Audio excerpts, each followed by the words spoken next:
10절로 15절에 있는 말씀인데요, 한 절씩 서로 교독해 보겠습니다. 제가 먼저 10절 읽겠습니다. 야곱이 브엘세바에서 떠나 하란으로 향하여 가더니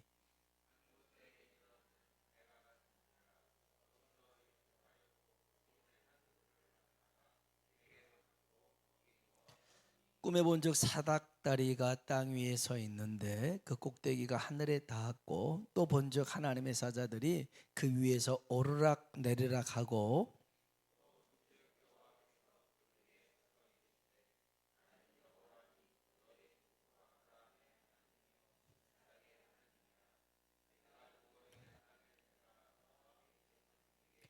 내 자손이 땅의 티끌같이 되어 내가 서쪽과 동쪽과 북쪽과 남쪽으로 퍼져나갈 것이며 퍼져나갈지며 땅의 모든 족속이 너와 네 자손으로 말미암아 복을 받으리라. 내가 너와 함께 있어 내가 어디로 가든지 너를 지키며 너를 이끌어 이 땅으로 돌아오게 할지라. 내가 내게 허락한 것을 다 이루기까지 너를 떠나지 아니하리라 하신지라. 아멘. 아멘. 옆 사람 보고 인사할까요? 하나님의 은혜가 당신에게 임하기를 원합니다. 하나님의 은혜가 당신에게 임하기를 원합니다. 한 번 더요. 하나님이 당신에게 복 주시기를 원합니다. 하나님이 당신에게 복 주시기를 원합니다. 미국 사회에서 유명한 일화가 있어요. 사람들이 많이 알고 있는데, 어느 가난한 가정에 똑같이 자란 형제가 있어요. 근데 형은 국어라는 그런 거지가 되었고, 동생은 대학 교수가 되었어요. 이 한 집에서 똑같은 환경에서 자랐는데 형은 국어라는 처지가 됐고 동생은 대학 교수가 된 거죠. 이게 어떻게 그럴 수가 있나 싶어서 한 기자가 취재를 하러 갔어요. 먼저는 형제가 자란 그 집에서 살고 있는 형을 찾아갔어요. 근데 그 집에는 액자가 하나 이렇게 벽에 걸려 있었어요. 그 액자는 Dream is nowhere. 그러니까 드림은, 꿈은 없다라는 거예요. 꿈은 어느 곳에도 없다. Nowhere 이렇게 써졌어요. Nowhere 이렇게 해서 nowhere, 어느 곳에도 없다. Dream is nowhere 적혀 있었어요. 이 형은요 20년 넘도록, 아니 근데 생각해 보니까 그런 액자를 왜 걸어놨을까 생각을 해봤어요. 아니 꿈은 어느 곳에도 없다. 그런 액자를 뭐하러 걸어놨을까 참 의심이 됐는데, 아무튼 간에 그렇게 이 형은 20년 넘 동안 액자를 보면서 Dream is nowhere, 꿈은 어느 곳에든지 없다. 그러니까 이 사람이 꿈이 없는 거예요. 그래서 빌어먹고 막 산 거죠. 그래서 이 기자가 이제 동생한테 찾아갔어요. 그 대학교 연구실에 찾아갔는데 물어보는 거예요. 혹시 당신 집에 있는 Dream is nowhere라는 액자를 아느냐? 액자 아는데 그게 그렇게 적혀 있어요? 나는 그렇게 안 봤는데요. 나는 Dream is now, N-O-W를 이쪽 앞에 뒤에 있는 떼을 당겨왔어요. Dream is now here.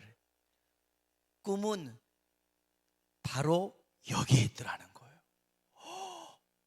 이 사람 동생은 그 20년 동안 그걸 보면서, 형은 꿈은 어느 곳에도 없다 그랬는데 동생은 그 철자 띄어쓰기를 잘해야 돼요. 여러분 띄어쓰기를 잘해야 돼. Dream is now here, 여기 있다라고 생각하니까 인생이 달라지더라는 거예요. 인생이 달라져요.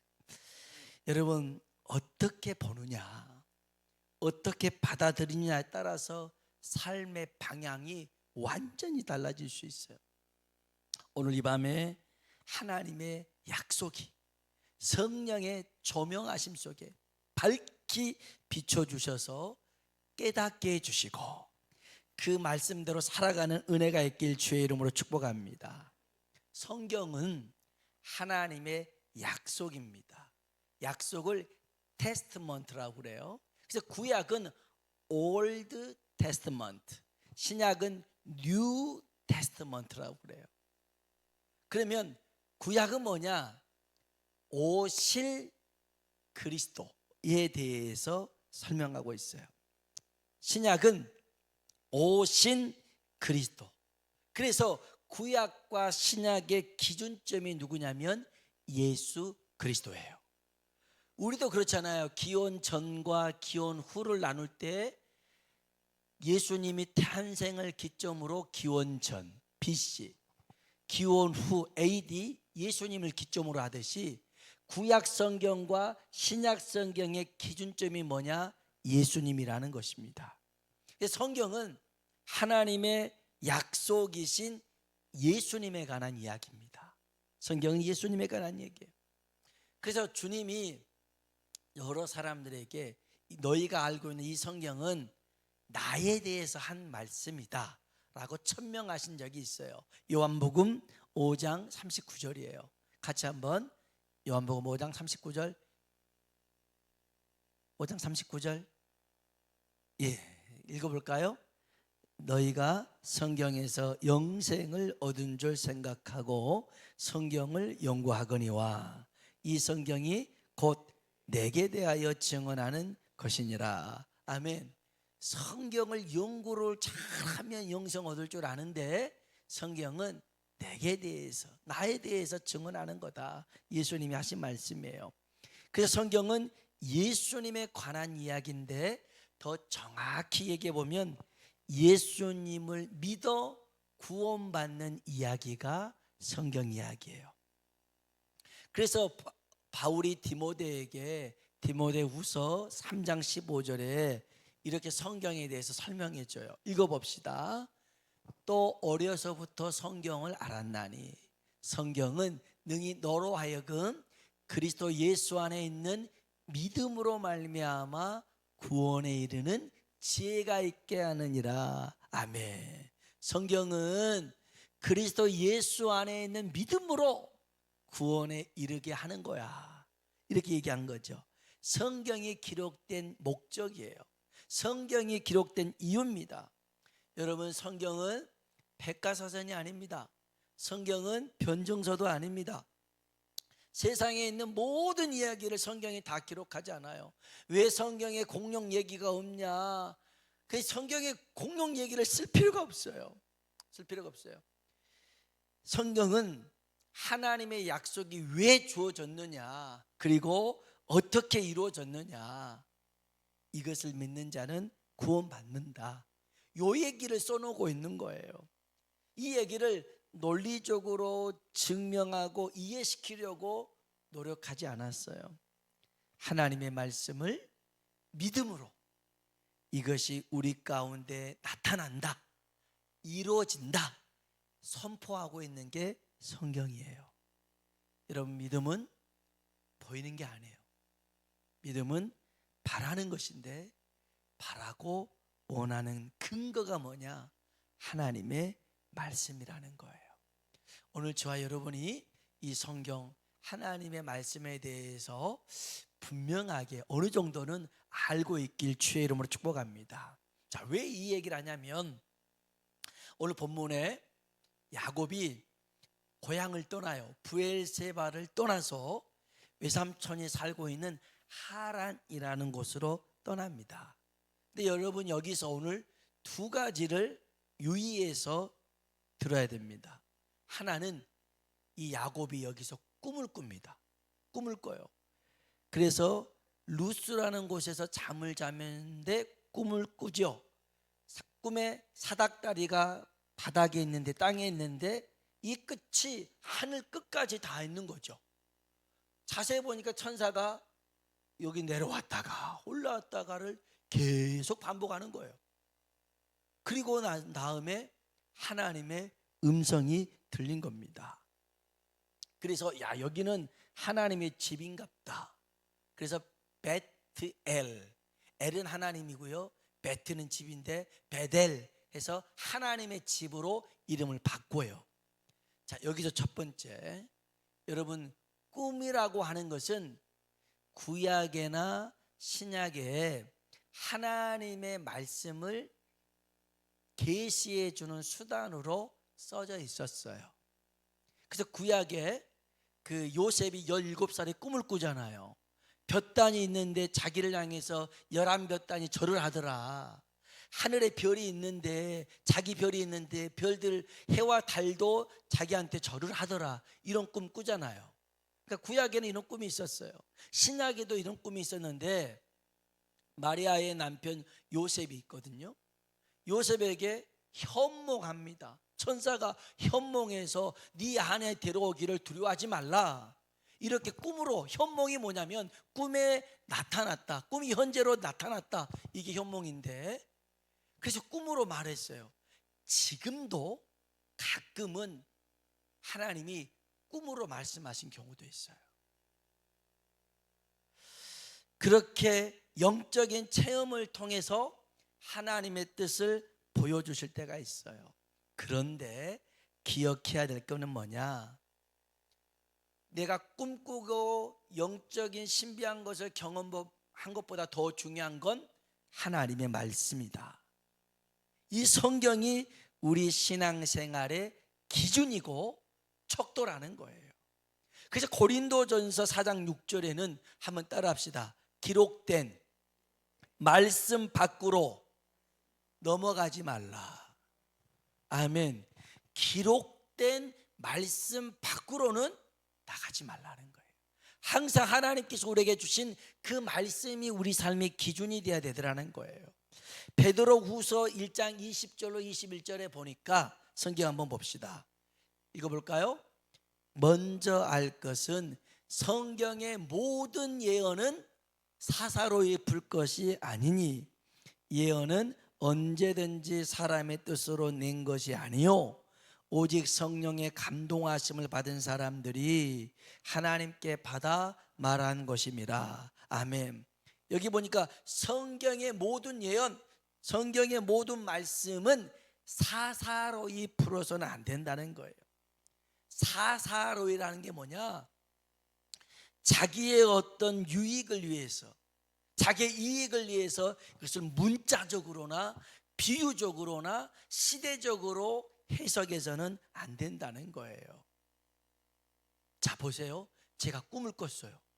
꿈을 꿨는데 꿈에서 갑자기 어떤 소리가 들리더니 네가 재림 예수다. 제가 이런 꿈을 꿨어요. 네가 재림 예수다, 네가 보혜사 성령이단다, 이걸 꿈을 꿨어요. 근데 제가 이 꿈을 한 번 꾼 거야 아니라 10번을 꾼 거예요. 10번을 동일하게 네가 재림 예수다, 네가 보혜사 성령이다, 10번 그런 거예요. 아니 이걸 100번이나 동일하게 똑같은 말로 토시 하나 틀리지 않고 경정아 네가 재림 예수다 이렇게 들었어요. 여기만 또 편집하면 이상하게 되겠네. 네가 재림 예수다 그랬어요. 자, 제가 100번 꿈을 꿨어요. 그러면 내가 이렇게 100번 꿈을 꿨다고 해서 재림 예수가 됩니까 안 됩니까? 안 된다는 거예요. 제가 보혜사 성령이 될 수가 없어요. 100번 1000번을 꿈꿔도 예언이 중요한 것이 아니라, 계시가 중요한 게 아니라, 꿈이 중요한 게 아니라, 이 모든 것들의 기준이 뭐냐? 성경이라는 거예요. 제가 100번 재림 예수로 꿈꿔도 너는 재림 예수가 아니야. 우리 주님이 하늘로 올라가셨다가 다시 오시는데 너는 사람이잖아, 육체를 입고 있잖아, 너는 예수가 아니야. 이거를 성경이 말해주고 있어요.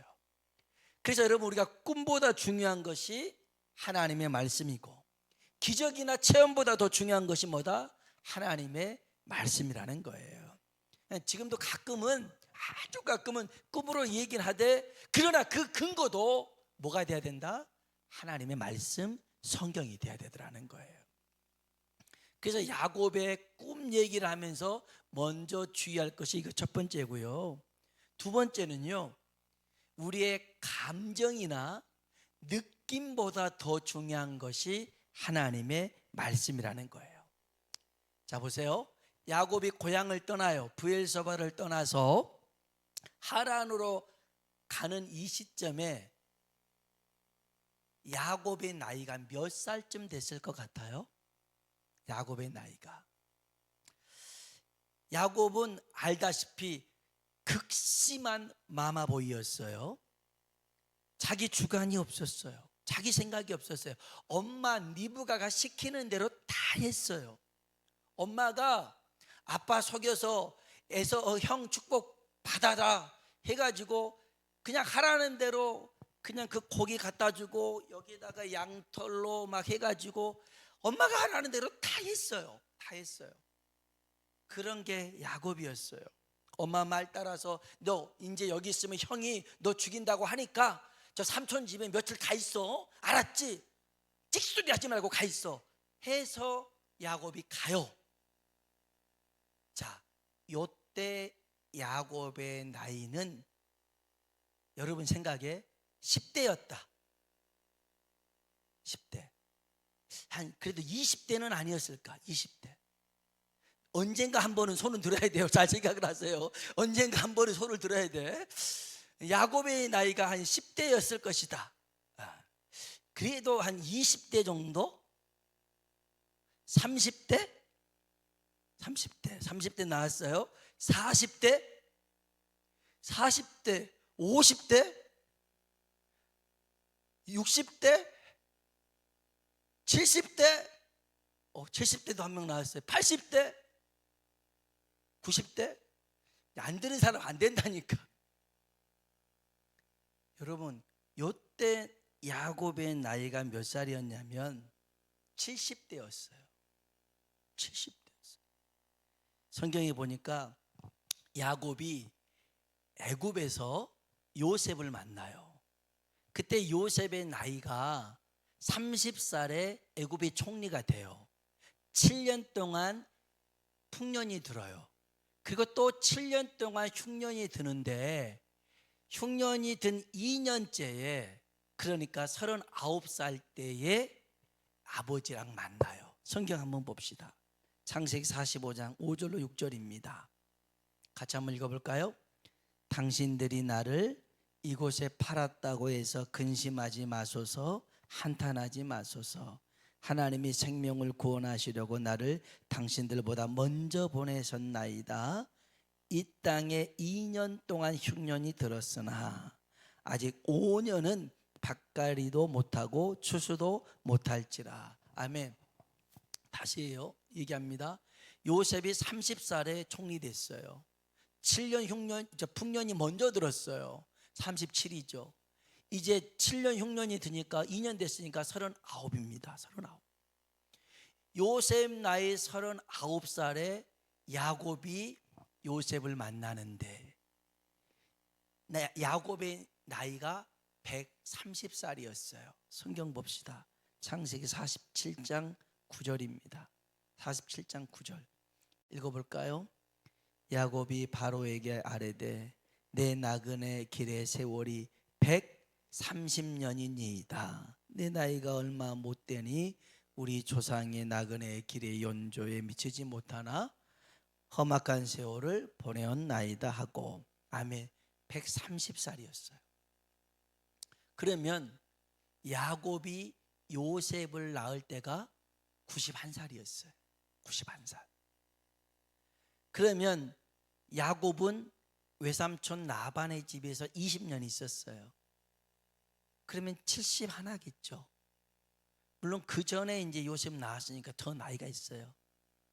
이 야곱은 70이 넘은 나이에 그때서 이제 떠나는 거예요.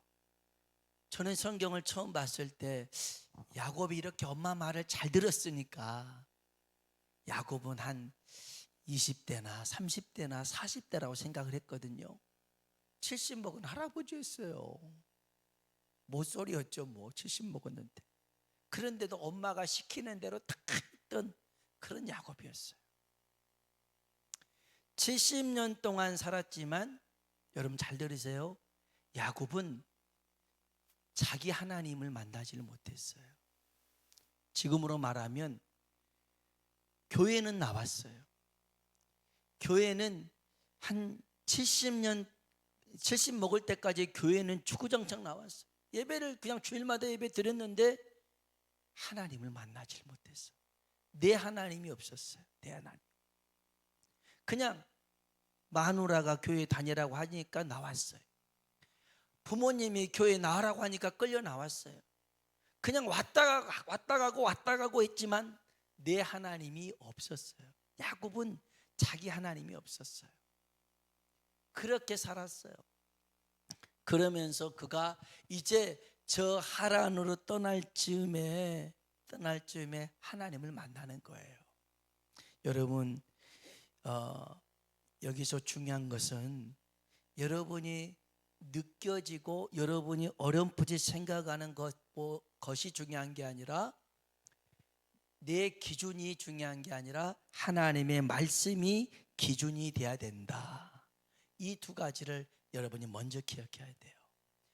야곱의 꿈, 그래서 지금도 그 꿈을 꾸려고 예를 쓰는 사람이 있는데, 이미 하나님은 우리에게 모든 문제의 해설서로 답으로 성경을 주신 줄로 믿습니다. 성경을 봐야 돼요. 성경이 답이 다 들어있어. 두 번째, 내 느낌이나 감정보다 더 중요한 것이 뭐다? 하나님의 말씀이라는 거예요. 그래서 우리 신앙의 기초가 말씀 위에 든든히 서야 될 줄로 믿습니다. 자, 그러면 이제 볼게요. 야곱의 꿈에 나타난 하나님이 이렇게 말씀하십니다. 13절로 14절에 있는 말씀 같이 한번 읽어봅시다. 또 본즉 여호와께서 그에게 서서 이르시되, 나는 여호와니 너의 조부 아브라함의 하나님이요 이삭의 하나님이라. 내가 누워있는 땅을 내가 너와 내 자손에게 주리니 내 자손이 땅의 티끌같이 되어 내가 서쪽과 동쪽과 북쪽과 남쪽으로 퍼져나갈지며 땅의 모든 족속이 너와 내 자손으로 말미암아 복을 받으리라. 아멘. 꿈에서 그 당시는 하나님이 그렇게 말씀하셨으니까 하나님이 그럽니다. 난 네 할아버지 아브라함의 하나님이다. 난 네 아버지 이삭의 하나님이다. 그리고 난 너의 하나님이 되길 원한다 라는 거예요. 하나님이 내 하나님이 돼야 되는 겁니다. 목사인 아버지 하나님이 아니라 내 하나님이 돼야 되는 거예요. 장로의 그 하나님이 아니라 내 하나님이 돼야 되는 거예요. 이스라엘 백성이 애굽에서 나옵니다. 하나님의 은혜로 나왔죠. 그때 하나님이 이스라엘 백성들에게 하신 말씀이 있어요. 레위기 11장입니다. 45절 같이 읽어볼까요? 나는 너희의 하나님이 되려고 너희를 애굽 땅에서 인도하여 낸 여호와라. 내가 거룩하니 너희도 거룩할지어다. 아멘. 잘 보세요. 나는 너의 하나님이 되려고 너희를 애굽 땅에서 인도하여 낸 여호와라는 것입니다. 하나님이 우리 하나님 되려고 우리를 구원하셨더라는 것입니다. 구원하셨어요. 그래서 내 하나님으로 믿는 게 중요하더라는 것입니다. 야곱의 인생 가운데 지금까지는 그냥 할아버지의 하나님이었어요. 아버지의 하나님이었어요. 내 하나님은 아니었어요. 그런데 이제 그 하란으로 떠나가면서 루스 베델 땅에서 내가 네 하나님이다 라는 음성을 듣게 되는 거예요. 오늘 하나님을 인격적으로 만나는 게 중요한 거예요. 저도 어릴 적부터 어머니랑 같이 신앙생활을 했어요. 거의 모든 신앙이죠. 4살 때부터 어머니랑 같이 다녔어요. 참 제가 얼마나 믿음이 좋으면 4살 때 잠자다가 그때는 교회 종소리가 들렸잖아요. 땡. 뭐 차인벨 같은 게 들렸어요. 그러면 제가 자다가 엄마 교회 가.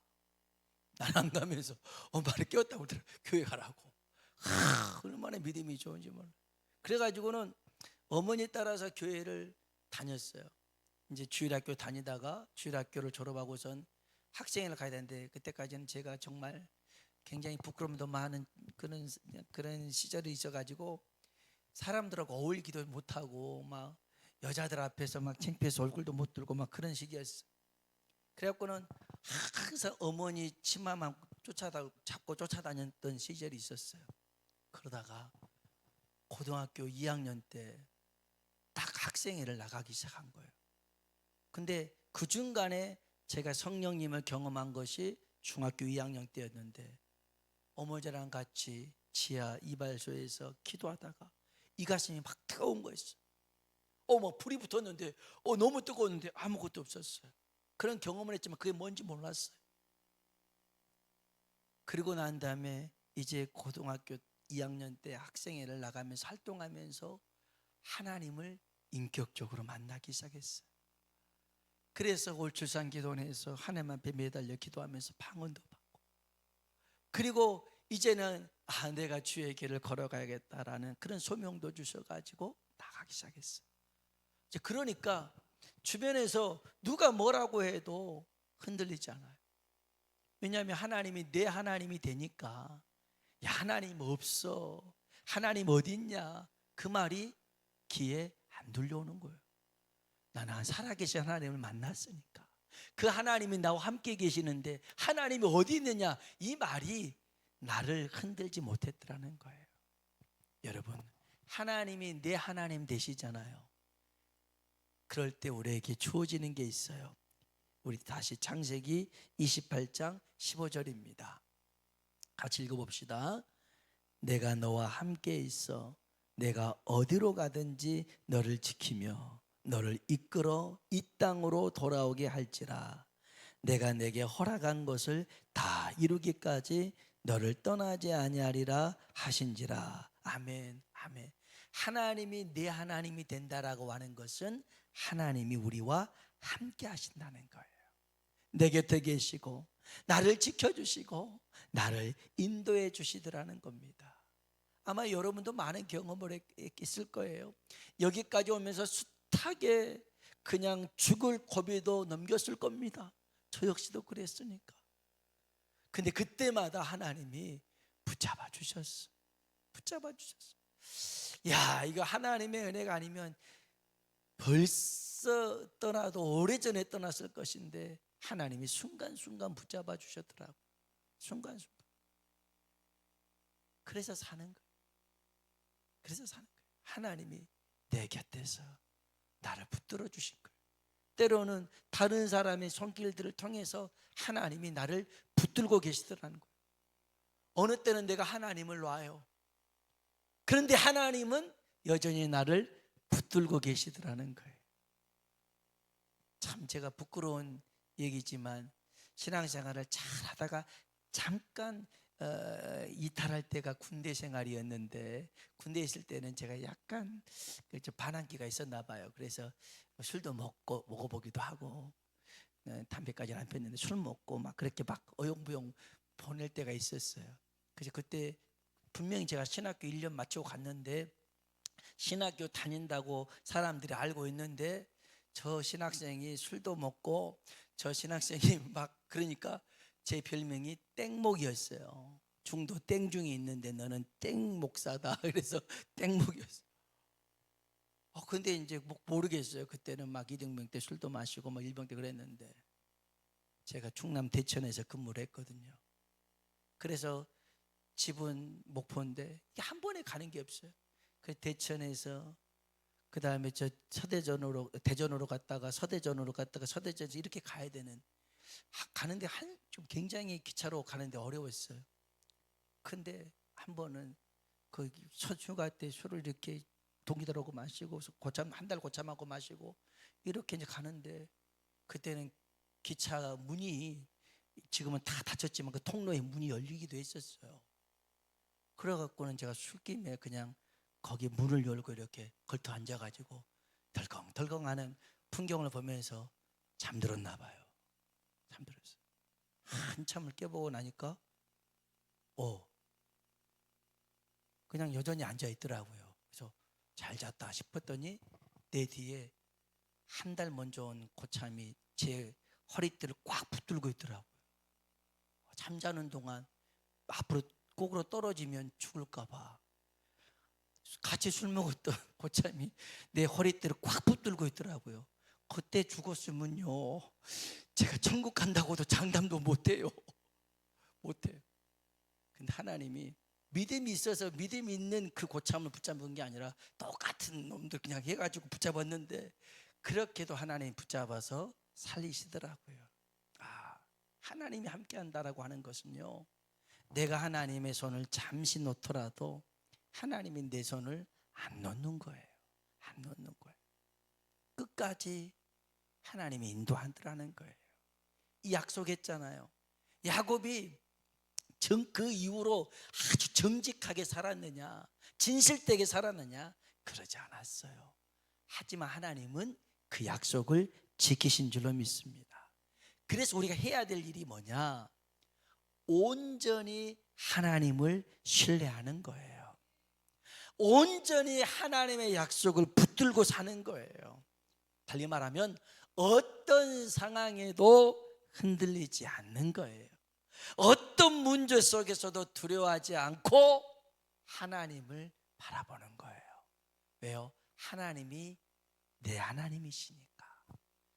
그렇게 약속해 주고 계시니까.